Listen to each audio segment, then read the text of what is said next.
Excuse me.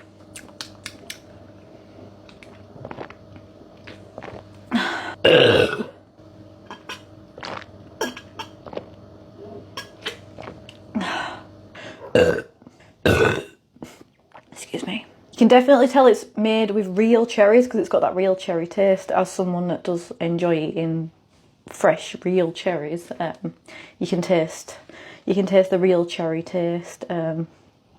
It literally just tastes like they squeezed some cherries with sparkling water. It is what it says on the can, guys. What else can I say? I enjoy it. It's refreshing. It's mild.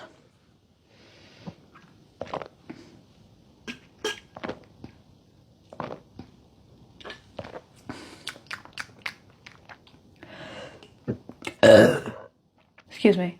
Ingredients: sparkling water, sweet and sour cherry juices from concentrate, white grape juice from concentrate.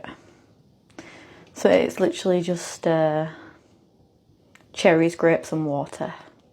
That gets a 7 out of 10 from me.